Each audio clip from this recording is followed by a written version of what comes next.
Bienvenidas y bienvenidos, caminantes floridos. Hoy vamos a abordar el abuso sexual y algunas de sus consecuencias. Además, el qué podemos hacer nosotros para que las consecuencias de un trauma de esa índole mermen y la persona pueda activar sus fuerzas salutogénicas de manera de enfrentar y transformar esa situación en que le sea un evento de fortalecimiento y que no sea una piedra en su vida que le entorpezca el que lleve adelante la misión que se ha propuesto para esta encarnación. Debo decirles que este es un tema complejo y esto implica que lo voy a abordar de alguna arista, no de la totalidad, obviamente, esto implicaría mucho tiempo. Voy a tomar dos aristas en particular en donde vamos a abordar la diferencia entre el dolor y trauma y esto lo vamos a ver ahora. El trauma no es lo mismo que el dolor. El dolor podemos decir que es más superficial, mientras que el trauma penetra de manera que afecta la estructura del ser humano. El dolor es algo que, si bien duele, la estructura permanece indemne, ¿sí? Entonces, algunas de las diferencias que encontramos entre dolor y trauma es que la reacción a nivel del sentir del dolor es usualmente tristeza, mientras que la reacción a nivel del sentir del trauma es usualmente terror. Cuando una persona habla de un dolor, usualmente eso produce alivio. Pero cuando una persona trata de hablar del trauma, si es que puede hacerlo, no causa alivio necesariamente. Y en primera instancia le es imposible o muy difícil lograr verbalizar el evento traumático o el trauma en general. El dolor, la consigna que lo acompaña es ojalá hubiera o no hubiera hecho tal cosa. En cambio, en el trauma, la consigna interna que lo acompaña es esto es mi culpa. Entendemos el dolor como un duelo, por ejemplo. En este sentido, el dolor afecta a nivel anímico, pero no interviene ni tergiversa la autoimagen, es decir, cómo yo me percibo a mí mismo. No obstante, el trauma llega a un punto tal que desfigura esa autoimagen, es decir, pierdo la capacidad de competencia, me considero derechamente una persona inútil o una persona que es víctima, que merece menos. Ahora, teniendo la comprensión de esta diferencia, veamos qué es primordialmente lo que afecta en el trauma, ¿sí? ¿Qué es lo fundamentalmente traumático? Porque se suele pensar, por ejemplo, que la situación en sí es lo traumático. Pero hay una esencia que tiene esa situación, sobre todo en el abuso sexual, que es la que quiero abordar hoy, pues tenemos que tener conciencia de lo que afecta, lo que impide el crecimiento del ser humano para que podamos ayudar a restituir esas fuerzas para el crecimiento, ¿sí? Bueno, en primera instancia, el abuso sexual se considera como algo violento, ¿sí?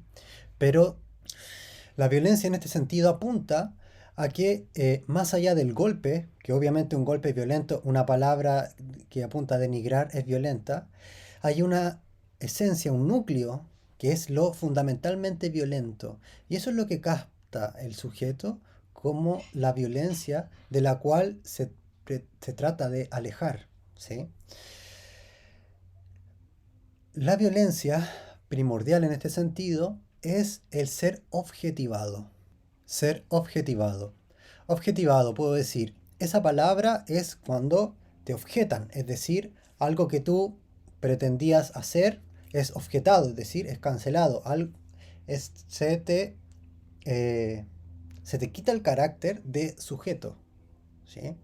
Es decir, esta objetivación en el caso de la violencia es que se te suprime la cualidad general de ser un ser humano y pasas a ser un objeto, ¿sí? Entonces, lo que relatan las personas que han vivenciado abuso sexual es que en el momento, usualmente, se van del cuerpo, ¿sí? Una de las cosas en cierta medida que los protege es no estar ahí. Y el cuerpo queda como el objeto que es, solo, sin la persona que es el ser humano que vive en ese cuerpo.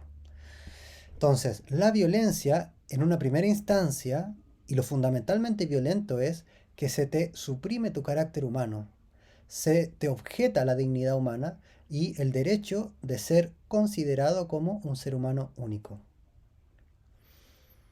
En segunda instancia, es lo que ya quizás está más vinculado con la develación, es el hecho que el ser abusado sexualmente, tanto como otros traumas, como por ejemplo el perder a los padres, el haber vivido en una guerra, eh, te saca de la cultura. En este sentido es, por ejemplo, Cyrulnik da un ejemplo muy claro, en una mesa están conversando las personas y comentan de lo que hicieron en el año, tiran tallas, chistes, y se ríen, etcétera, etcétera. Y una persona dice, bueno, sí, a mí, a los 11 años me empezó a abusar mi padre, por ejemplo. Y todos quedan en silencio. Porque claro, a nivel de lo común, ¿qué se dice en una situación así? Entonces, ese silencio es interpretado en cierta medida como esa ausencia de lenguaje, como quedar fuera de la cultura que comparten. Esto ha sido tan reparador en lo que ha traído el movimiento feminista, el que ahora hay un lenguaje y se habla de esto, ¿sí? Entonces le da ese movimiento un cobijo a las personas que han vivenciado abuso y que no habían podido hablar de eso, le da un lugar social. También, por ejemplo, el psicólogo, el psiquiatra, el médico, el terapeuta que escucha ese relato es una manera de que eso que quedó fuera de la cultura, que quedó fuera de la posibilidad de ser verbalizado y transmitido como cualquier otro evento, entonces lo puedo integrar. Bien, ¿y qué podemos hacer entonces para apoyar el resurgir de las fuerzas salutogénicas en una persona que ha vivenciado un abuso? Hay múltiples vías. Ahora, no es sugerible hablar de eso, sobre todo si uno no es profesional, no es sugerible el intencionar algo así. Ahora, ¿qué es lo que yo sí puedo hacer? Por ejemplo, en un aula de clases, por ejemplo, cuando trabajo con distintos niños, ¿qué es lo que puedo hacer para ayudar a que esas fuerzas resurjan? Se los puedo transmitir en un ejemplo. Cuando Boris Cyrulnik interviene en Kosovo, que es una localidad donde había acontecido recientemente una guerra, llevaron a niños que habían sido víctimas de esa guerra junto con niños que no lo habían sido. Cuando les piden a los niños que dibujen, los niños que habían sido víctimas de la guerra efectivamente dibujan imágenes que son similares a las que ellos vivenciaron. Por ejemplo, seres humanos partidos por la mitad, mucha sangre, casas negras quemadas. Y otros niños dibujaron otras cosas, otros niños que no habían vivenciado eso. Entonces luego ponían los dibujos, esto es una actividad que se realiza durante días, ponían los dibujos y se notaban las diferencias de los dibujos, ¿sí? Ahora, a medida que pasaba el tiempo, a los niños que habían vivenciado esta guerra, se les integra a ciertas actividades, como por ejemplo recoger los dibujos de ese momento, ayudar a traer los lápices, limpiar, etcétera, etcétera. Porque lo que hablamos, el estar fuera de la cultura, es también estar fuera de las leyes de la cultura. Porque hay una ley fundamental en lo cultural y es la prohibición del incesto. Recordemos que la gran mayoría de abusos sexuales son intrafamiliares. Es decir, que hay un evento incestuoso que produce que la persona que lo vivenció quede fuera de la cultura, ¿sí? Pues, como lo dice Levi-Strauss, lo que ingresa a la humanidad, a la cultura, es que se prohíbe el incesto y entonces tenemos que pasar de la endogamia a la exogamia. Tenemos que encontrar una pareja que sea fuera de la familia. Gracias a esto se amplían los genes y empieza la diversidad. Bien, entonces, estos niños, a medida que pasaba el tiempo, iban integrando en sus dibujos más colores. Ya no era el rojo y el negro predominantemente, sino que aparecía el color verde, aparecía el pasto, aparecían flores. Y antes de lo que uno podría pensar, esos niños comenzaban a dibujar casas que no solo no estaban quemadas, sino que tenían una chimenea. Y cuando hablaban de su dibujo, lo que ahí estaba era que personas cocinaban dentro de la casa. Entonces podemos ver que ahí volvió la vida. Un recurso muy importante Es lo que en la psicología se conoce como la tercera vía. Y es, para decirlo simple, utilizar un recurso que no es la palabra para poder expresar. ¿Sí? Esto puede ser el teatro, el dibujo, los muñecos, em, la poesía, por ejemplo. ¿Y por qué esto? Porque claro, cuando uno quiere relatar lo que le ocurrió, siendo tan cruel lo que le ocurrió, entonces no hay muchas personas dispuestas a tolerar la angustia que produce escuchar un relato así. Es angustioso escuchar un relato así.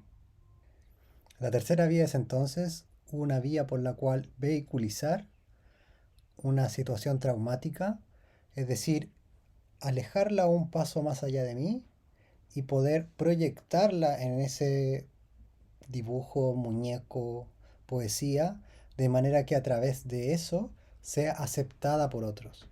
Entonces aquí el arte cumple un papel fundamental para el poder sublimar, elaborar un trauma. Hay muchas perspectivas distintas desde la que se aborda qué es un trauma. Y yo les voy a presentar algunas que considero que son las más gráficas para entender qué es lo que implica. ¿Sí? Entonces, un trauma, en resumidas cuentas, implica un quiebre biográfico, es decir, que hay un antes y un después de un suceso traumático, y que uno percibe que en cierta medida no es la misma persona, o algo cambió en mí, ¿sí? Que es eso que lo que hablamos al inicio, esa estructura que se vio trastocada por ese shock tan intenso. Lo que ocurre en un acontecimiento traumático es que queda anotada y en cierta medida atrapada la respuesta que uno otorgó en ese momento. ¿Sí? Por ejemplo, un suceso muy doloroso, como puede ser la separación de los padres, se puede constituir como traumático en el caso de que el niño, por ejemplo, no tenga los recursos para comprender ni para integrar la situación y la experiencia que ha vivido, sino que al no poder integrarla, entonces queda como algo ajeno a sí.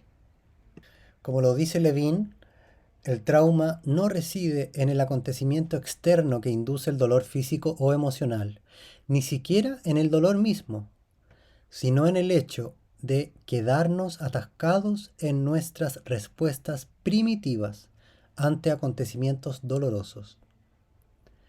El trauma se origina cuando no somos capaces de liberar energías bloqueadas, cuando no podemos movernos totalmente a través de las reacciones físicas o emocionales de la experiencia penosa.